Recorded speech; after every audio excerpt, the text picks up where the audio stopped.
Let us welcome the fourth speaker. The fourth speaker is Miss Miho Hanaya. His speech title is Break the Chain. Break the Chain. So, Miss Hanaya, please come up to the stage.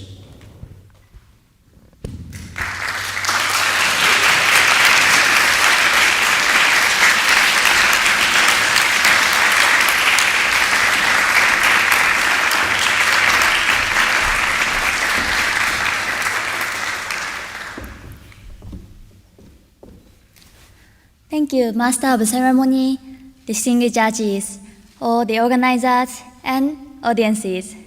Good afternoon, everyone. Screw you! Why are you so useless? Loud, terribly, irritated slow voices echoed through the dining room. He hit me on the cheek the next moment with a dry thought. Stop, please stop. I thought so many times, but my inner voice never reached him. I hate him, and I made up my mind to do one thing. I will never be like him. I will never be like my father. This fear of my father felt like a chain, but I didn't have the key to break it. Those terrible days lasted for several years and I turned 15. Then, a winter day I will never forget came. On that day, I was eating an omelette with my little brother, but he was eating with ketchup all around his mouth.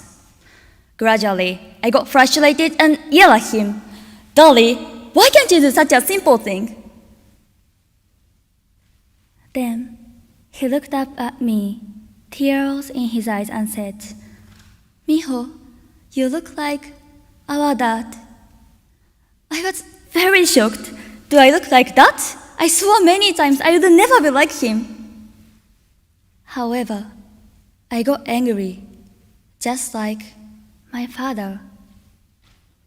From that moment, I was afraid to become a parent. We all have the potential to become parents, and if you do, you want to be a good one. Don't you? It means that your future children can grow up feeling happiness. However, parenting is difficult, and some parents abuse their children, like my father. Today, I want to prevent continued abuse to protect future children.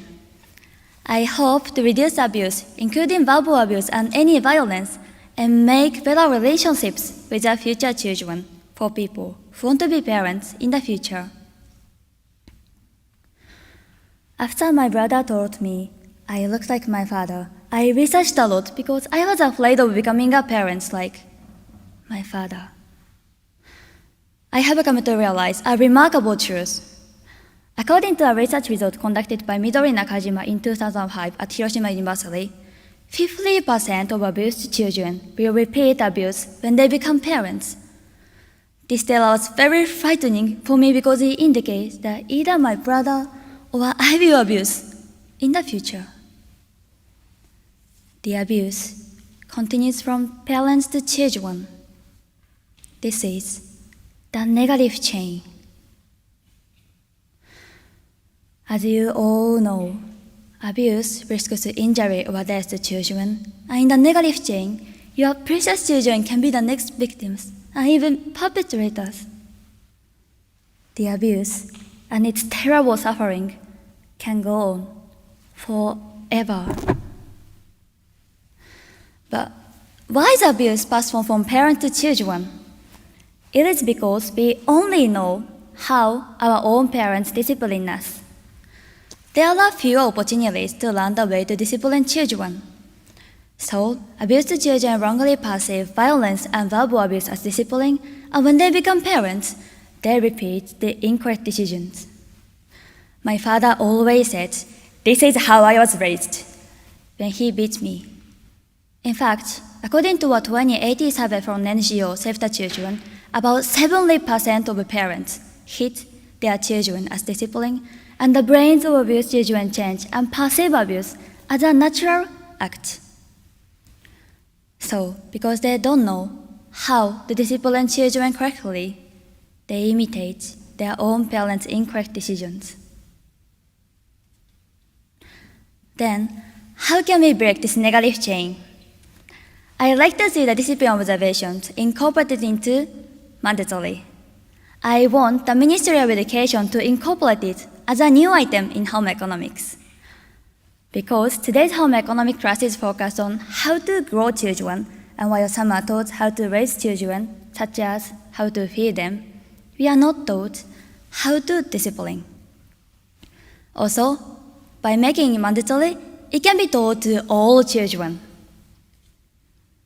Then, let me introduce you to solid discipline observations in new home economics. Firstly, we have to understand that abusive discipline doesn't work. Using such a way is counterproductive. According to a research result 2018 from Texas University, abusive discipline doesn't improve children's behavior, but rather, even minor verbal abuse and violence are detrimental to both mind and body. So, parents should not do any violence, no matter how small. Secondly, when we are angry at children, explain to them why.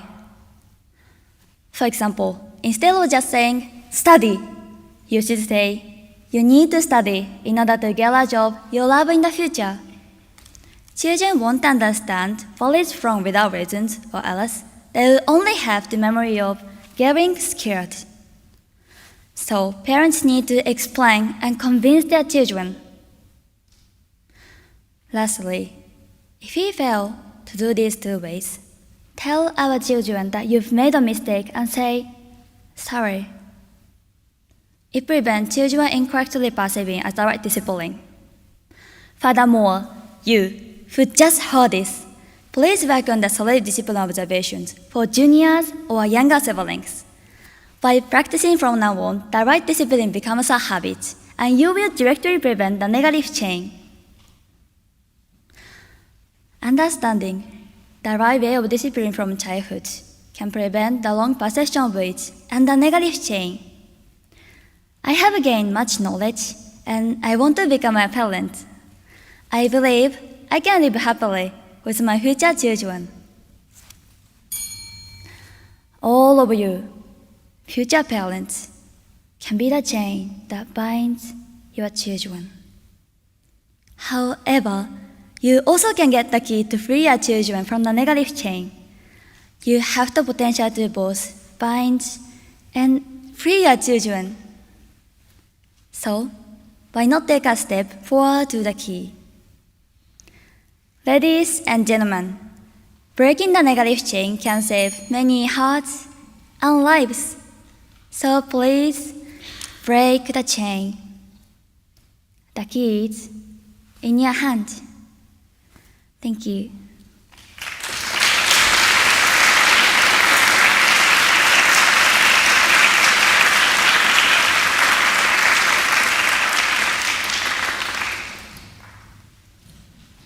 Thank you, Ms. Hanaya. Now, we have a question and answer session. Mr. Kubota, please. Okay, thank you very much, Miho-san. Thank you for listening. So, how's your father doing right now? Right now, Yeah. My mother and I told to my father that our feeling. So now our relationship is better than before, but not so good actually. Okay. Well, so let's think about your father's father or your father's mother, your grandparents. Yes. Did they treat your father in an abusive way? Yes, my father told me that he was disciplining the way not correct way. He was disciplining in not correct way, so when he abused me, he always say that this is the right way to discipline, and my grandfather and my grandparents always discipline this way. So I think this is a chain. Okay, so how does your father act in his workplace? Is he yelling in his office? And Yes. if he is not, why does he only yell in your house? Actually, my father also my father always scold his juniors in his workplace, and actually my father's juniors told the both of my father and my father noticed now. Oh, so he did some kind of power harassment? Oh, that's too bad. Okay, suppose you became a parent and you have a child, and your child bullied someone else at school. And what's worse, the bully, the other kid got injured because your child punched that kid. How would you treat your child? What would you say to him or her? I will tell my child that you should not abusive way to fight with your friends, because your friends will feel bad, and also abusive way doesn't have power or anything. I will tell about that. Okay, so, but sometimes we have to be strict, right? And if the children would not listen to your words, maybe some kind of slap or something, some kind of physical punishment would be necessary, I think. What do you think about this kind of opinion? I think we need to scold, but we don't need to abusive way, because scolding and abuse is different.